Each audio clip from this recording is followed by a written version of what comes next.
The previous program ended last year. It was our Positive Pathway program. We just got a new grant. It started in January. We weren't able to start taking in participants until February. So this one, we're doing things, we're revamping everything, doing it totally different. So now we're trying a new method of motivational interviewing where we're more nurturing. We're taking in our participants slower, but retention hopefully is going to be a lot better. The Right Turn program is a youth program that's designed to help at-risk youth between the ages of 14 through 25 who've been impacted by the juvenile justice system. Whatever their plan or goals are, we help them try and accomplish them. The program is basically all about them. It's about what do you want, because they know what they need to do. It's not like they don't know that they're rebelling or they're reluctant or they don't know how. So now we're trying to get them to the point where we pull it out of them. What do you want to do? This is your program. How do you want to handle this? Where do you want to go? Instead of me being judgmental and say, we want you to do this, this, and this, and this. They know how to get where they're going, but we have to make sure that they want to go there. I guess you could say I'm sort of a mentor to my participants. I'd like to see it more as I like to call them my homies, my homeboys, where I'm looking out for their best interests, but at the same time not telling them what I think they should do.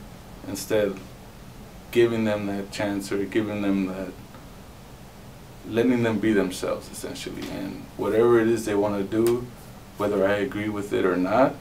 If it's I don't have a high school diploma and I don't want to go back to school, I want to instead get a job as a laborer at a construction site. Then if that's what you want to do, I'll do my best to plug you into the resources, connect you to the right people so that you can go ahead and start doing that. Like they say, if you don't do this, I'll kick your stuff like that, or beat you up, jump you. So you get scared and then you do it. Then you end up getting in trouble. They say, don't blame me. And then when you do blame me, you still get butt kicked.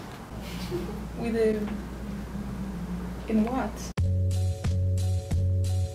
Our school was made by this woman named Sweet Alice.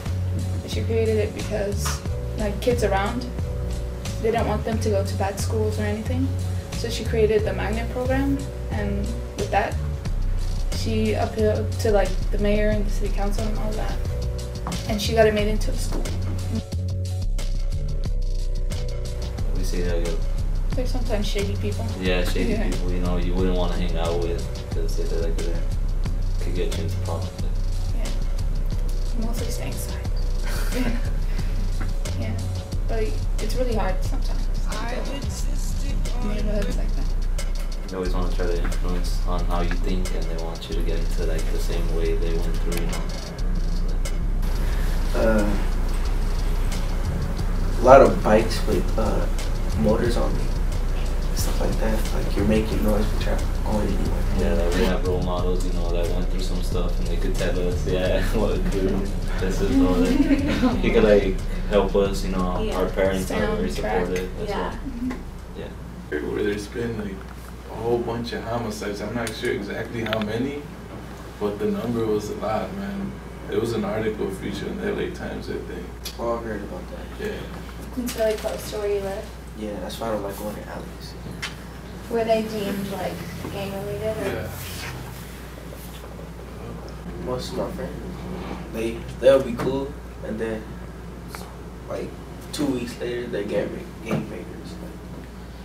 And then they're playing football and smoking. What's the point of you playing football? So it makes you, smoking weed makes you slow. And one of my teachers is racist. She don't like black people.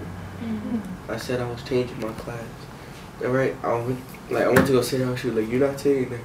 Like I went to go sit somewhere else. She said, "You're not sitting there." Where can I sit? And then right, she's like, "Sit there." There's like a table in the back. I was like, "No." So I walked out the classroom. She was like, "Come back on playground." I was like, "Call her." And then I went to the office, and then it was like, "You can't be doing that." man, she's racist though. And then, so they sent me back. And then she made me sit in the corner by myself, right? Everybody's doing everything else. Like, they're talking, I talk one time. Oh, detention. What? What? So, I'm sitting there. So, I had to deal with it. So, I'm passing her class right now. So. But I think everybody wants to get a job, wants to have money, but they just don't know how to get it. So they do other things before they actually set their mind to it.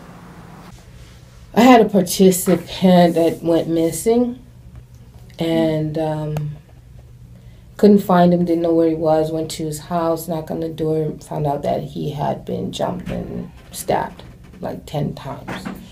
So he was at the hospital, so I, found out where he was. None of his family went to see him. He's in there by himself.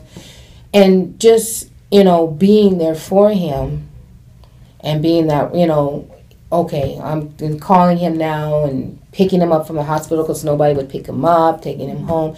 And him realizing, miss, I almost died. And I said, okay, so now we realize you're going to have to make some changes with your friends who you interact with. So that was a big thing because that's a big responsibility. You're here, you're talking to them, but when their life is on the line, that's a big deal. Yeah.